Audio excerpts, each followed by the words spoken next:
सादर जय सिया राम आप सभी को। कन्नड़ के प्रसिद्ध लेखक और रिटायर्ड प्रोफेसर आदरणीय के.एस. भगवान ने माँ सीता और श्री राम जी पर एक टिप्पणी किया है जो निश्चित सोचनीय है हम सनातनियों के लिए, क्योंकि उन्होंने यह स्टेटमेंट दिया है कि राम पुरुषोत्तम नहीं है। राम जी ने सीता का निर्वासन कर दिया, सीता को जंगल में भेज दिया गर्भावस्था में। शंबूक नामक एक शूद्र का वध करते हैं राम, तो वो पुरुषोत्तम नहीं हो सकते। तो उनके इस टिप्पणी का मैं उत्तर देना चाहती हूँ। निवेदन उनसे यही है कि आप शिक्षा के इतने उच्च स्तर पर एक प्रोफेसर के पद पर रहे हैं और भाषा शैली का आपको ज्ञान तो होगा ही निश्चित, तो आप संस्कृत भाषा का यदि आपको ज्ञान हो और निश्चित ज्ञान होगा, मैं निवेदन करना चाहूंगी कि भाषा शास्त्री या भाषा विशेषज्ञ कई ऐसे लोग हैं जिन्होंने इस चीज को प्रमाणित किया है कि वाल्मीकि रामायण जो युद्ध कांड तक लिखी गई है वही वाल्मीकि जी ने लिखा है, और उत्तर कांड का जो अंश है वो प्रक्षिप्त जोड़ा गया है।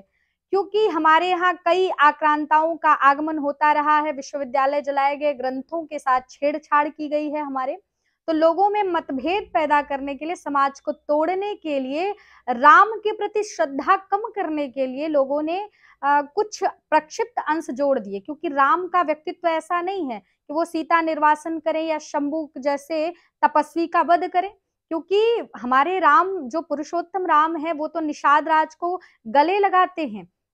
राम के राज्य का रहने वाला केवट राम का अत्यधिक प्रिय है, और यही नहीं, शबरी जैसे भीलनी के हाथ से भगवान श्री राम बड़े चाव और भाव से उसके बेर को, कंदमूल, फल को खाते हैं। इतना प्रेम निषाद राज से, इतना प्रेम आदिवासी जनजातियों से जो सुदूर क्षेत्र में रहते हैं उनसे भगवान श्री राम को प्रेम है। उतना किसी संभ्रांत या अभिजात्य वर्ग के लोगों से राम को प्रेम नहीं था जितना कि अभिजात्य से दूर जो जीवन यापन करते हैं जंगलों में, उससे राम प्रेम करते हैं। तो निश्चित ये जो उत्तरकांड की कथा है, सीता को निर्वासन की और शंबूक के वध की, ये प्रक्षिप्त अंश है, वाल्मीकि रामायण के अंतर्गत नहीं है। क्योंकि वाल्मीकि जी ने जब युद्ध कांड को विश्राम किया रामायण को, तो उन्होंने ये अंत में डिमडिम उद्घोष किया कि भगवान श्री राम राजा बनकर के इस प्रकार 11,000 वर्षों तक राज्य किया बढ़िया से, और उसके बाद जय बोल दिया।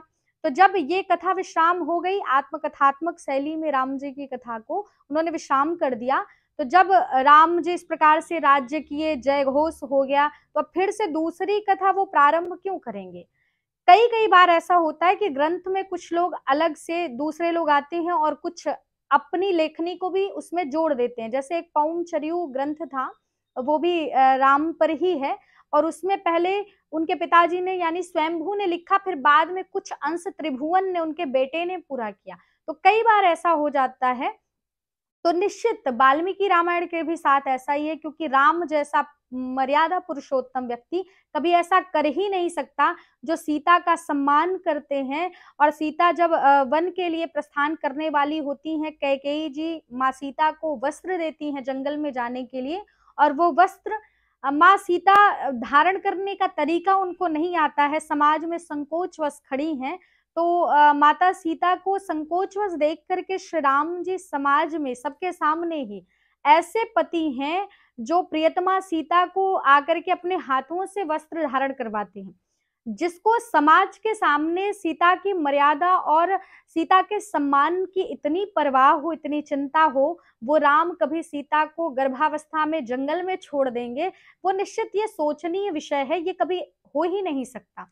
और जो राम शबरी के फलों को खाते हैं, जो राम निषाद और केवट को गले लगाते हैं, जो राम वानरादि गिद्ध जटायु जैसे व्यक्ति को लेकर के अपने गले से लगाते हैं और वानरों के साथ समूचे युद्ध को परिणाम तक पहुंचाने का प्रयास करते हैं, वो राम कभी शंबूक नामक शूद्र का वध कर ही नहीं सकते।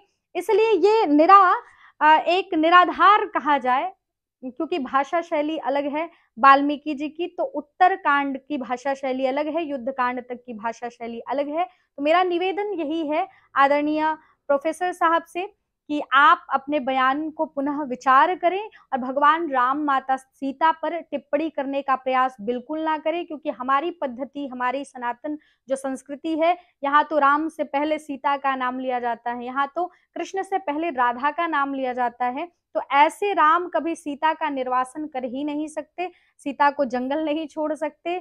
जो नारियों का इतना सम्मान करते हैं, अहिल्या के चरण स्पर्श करते हैं, ऐसे राम सीता को जंगल में छोड़ दे, वन में छोड़ दे, ये निश्चित आपके लिए भी ये सोचनीय है।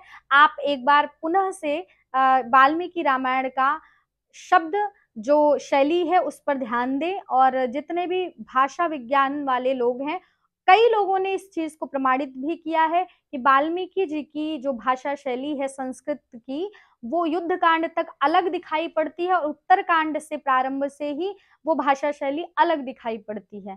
तो इसलिए निश्चित है कि किसी और ने बाद में आकर के उस उत्तरकांड को जोड़ दिया हो, तो समाज में बांटने का काम और समाज में विभेद पैदा करने के लिए और राम के व्यक्तित्व पर प्रश्न चिन्ह खड़ा हो सके, इसलिए ऐसा उत्तरकांड जोड़ दिया गया जिसमें सीता निर्वसन और कई ऐसी कथाएं हैं जो निश्चित वो राम के व्यक्तित्व से मेल नहीं खाती। और हमारे राम जी मर्यादा पुरुषोत्तम रहे हैं और हम सभी सनातनियों के लिए प्रेरणादायक हैं। और निश्चित राम कथा हमारे जीवन का दर्पण है, हमें जीना कैसे है, हमें रहना कैसे है, यदि सीखना है तो राम कथा अवश्य सुननी चाहिए। गंभीरता से इस विषय पर विचार करें। और इसी के साथ जय सिया राम, जय जय श्री राधे।